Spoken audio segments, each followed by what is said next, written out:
भक्त अन्य उपासक जो तो उसका बनाया हुआ है।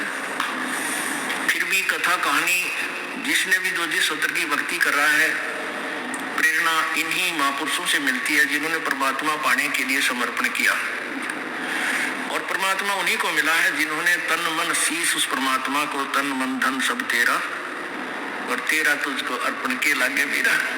अब तो आप आते हो माया मांगने, हर एक दिन ऐसा दिखा दूंगा, आप नो ऐसे लिया करोगे बर कजे में, आप मालिक के दरबार में उस देन आया करोगे, लेन नहीं, क्योंकि आपके द्वारा किए शुभ कर्म इतने प्रफुल्लित होंगे और आपको माया के अवगुण का पता लग जाएगा। फिर इस माया को जोड़ जोड़ कर इसके लिए 2 नंबर का काम करके कर्म नहीं बिगाड़ सकते। तो समर्पण करोगे, तन मन शीस ईस अपने पे, तन मन शीस ईस अपने पे, पहले में चोट चढ़ावे जब कोई राम भगत गत पावे, ओ जी जब कोई राम भगत गत पावे, ओ जी।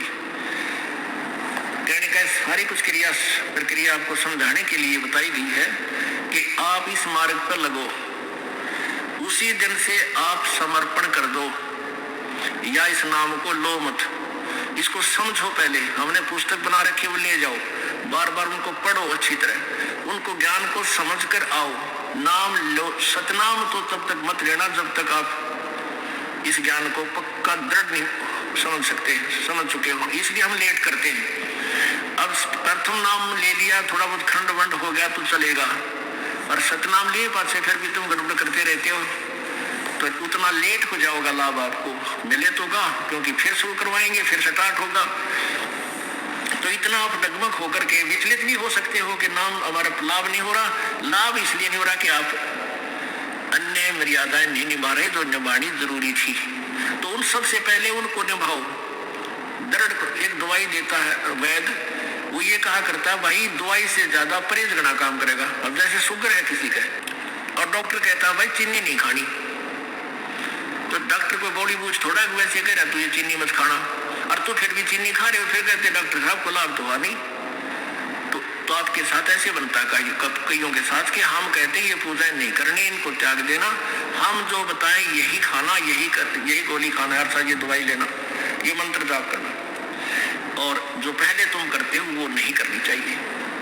फिर देखना रोज नए चमत्कार आपके घरों में होंगे, आपका थूक सूख जाएगा दुनिया को लाभ बताते बताते कि हमारे घर में ऐसा लाभ हुआ है। साल एक परिवार को यहाँ खड़ा कर दो जिसने 5 वर्ष 6 वर्ष हो गए नाम लिए, जिन्हें सच्चे नीत भक्ति की है मर्यादा में रहते हुए, आप उसके सैकड़ों सुख सुन सकते हो। ये वो कबीर भगवान के दिए हुए, और आपके घर में भी होंगे।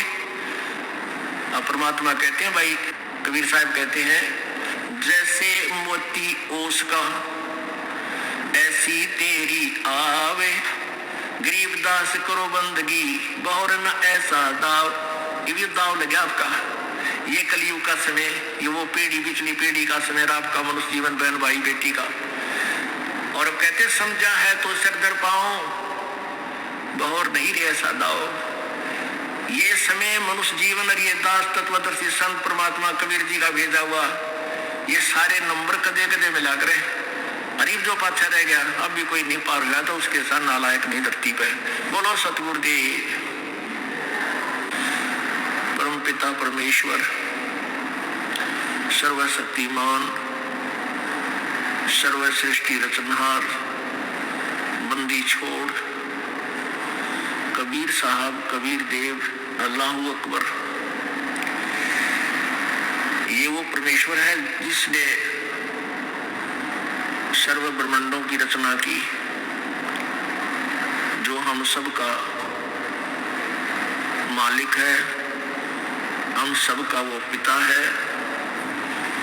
ये वो परमात्मा है जो बनारस में, काशी शहर में, भारतवर्ष की पवित्र भूमि पर काशी शहर के अंदर एक लहर तारा नामक तालाब के अंदर विकसित कमल के फूल के ऊपर एक नवजात शिशु धारण करके वो परमात्मा प्रकट हुए।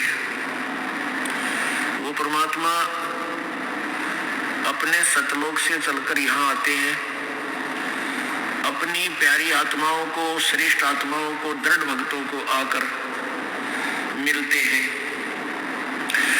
और इस काल के द्वारा फैलाए गए अज्ञान को समाप्त करने के लिए उन अपनी प्यारी आत्माओं को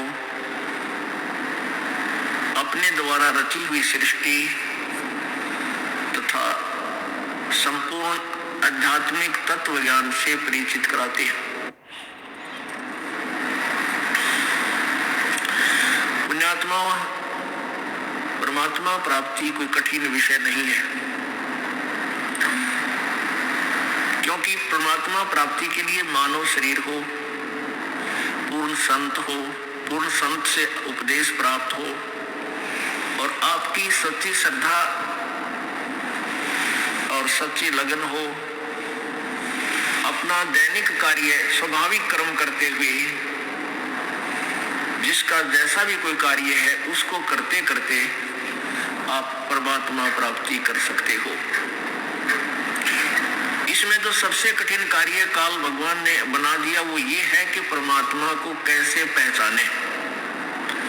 जब तक हमें ये दृढ़ विश्वास नहीं होगा कि ये लाल है तो हम उसकी पूरी कीमत नहीं दे सकेंगे।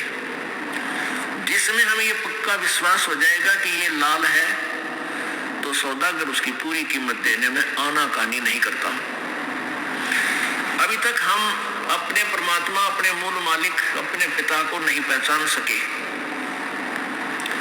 और हम इन ब्रह्मा विष्णु महेश जी, ब्रह्म परब्रह्म, इन्हीं तक के ज्ञान से रंगे हुए थे और हमारी साधना का जो टारगेट था, हमारी साधना की जो अंतिम पहुंच थी वो ब्रह्मा विष्णु महेश, विष्णु और शंकर जी तक ही थी।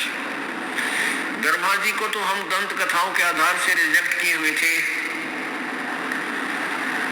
कि ब्रह्मा की पूजा नहीं करनी। ऐसा नहीं है, ये भी गलत बात है।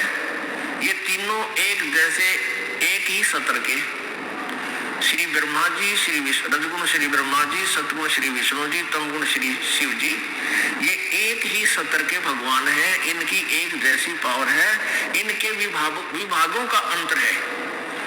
जैसे यहाँ विभाग है, जैसे कोई होम मिनिस्टर है तो गृह मंत्री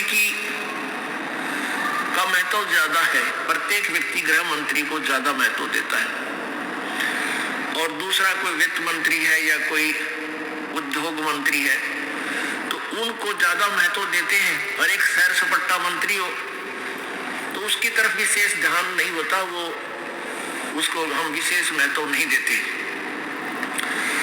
क्योंकि उसका जनसाधारण से कोई लिंक नहीं होता, ना कोई बेनिफिट विशेष वो दे सकता। तो ऐसे विभाग का अंतर है। श्री ब्रह्मा जी रजोगुण विभाग के मंत्री हैं, ये केवल सृष्टि जीवों से ये संतानों उत्पत्ति करवाते हैं, दैट्स ऑल। और विष्णु जी सतिथि रखते हैं और इनको कथित रूप से पालन पोषण का भी कहते हैं, ये पालन पोषण करता है। लेकिन पालन पोषण तो एक ही परमात्मा, वो पूर्ण ब्रह्म ही करता है। और शिव जी को इसलिए पूछते हैं कि रिद्धि सिद्धि इसके पास है और ये एक आधा खिलौना साधक को दे देता है कि उसके आधार से ये सिद्ध पुरुष नाथ ये फिर हल्दी की गांठ प्राप्त करके पंसारी बन जाते हैं, इसलिए इनका महत्व ज्यादा है। लेकिन अन्यथा ये तीनों भगवान एक ही सत्र की शक्ति के हैं। अब सबसे पहले हमने परमात्मा को पहचानना है। वो कौन है? वो परमात्मा जो हमें पूर्ण मोक्ष दे सकता है। वो परमात्मा कहाँ से पहचाना जाएगा? उसको पहचानने के कौन से हमारे पास प्रूफ प्रमाण होने चाहिए जो हमें मान्य हो। उनमें से हम सर्वप्रथम वेदों को महत्व देते हैं। पवित्र हिंदू धर्म के अंदर वेदों का नाम सर्वोच्च है और कोई भी व्यक्ति ये कहने वाला नहीं है कि वेदों का ज्ञान गलत है। एक आधे कुछ सिरफिरे हैं, वो ये कहते हैं वेद भी तो एक किसी इंसान ने लिखे हैं, व्यास जी ने लिखे हैं, और गीता जी भी तो व्यास जी ने लिखी है, वो भी तो उन्हीं का अनुभव है। और कुछ ये कहते हैं, जैसे विशेषकर राधा स्वामी वाले, राधा स्वामी पंथ वाले ये कहते हैं कि हम वेदों और गीता को नहीं मानते। वो भी तो किसी संत व्यास जी द्वारा लिखी उनका अनुभव है। हम तो अपने गुरुओं की, हमारे गुरु संत ने जो ज्ञान दिया है वो वेदों से भी न्यारा है, वेदों से भी उच्चतम है। तो पुण्यात्माओं, इन ऐसी व्याख्याओं से कुछ एक ऐसे व्यक्ति हैं जो ईब कलयुग में अभी 150 वर्ष से यह बिजली गिरी है कि वेदों को भी नकारा करने लग गए कुछ व्यक्ति। क्यों करने लगे? कि वेदों का ज्ञान नहीं था हमें। तो सबसे पहले तो एक 10 मिनट का सत्संग इस राधा स्वामी पंथ का ही कर देते हैं, जो वेदों को भी नकारा करते हैं और कहते हैं हमारे गुरु जी शिवदयाल जी वो परम धनी थे, उनका ज्ञान अद्वितीय है।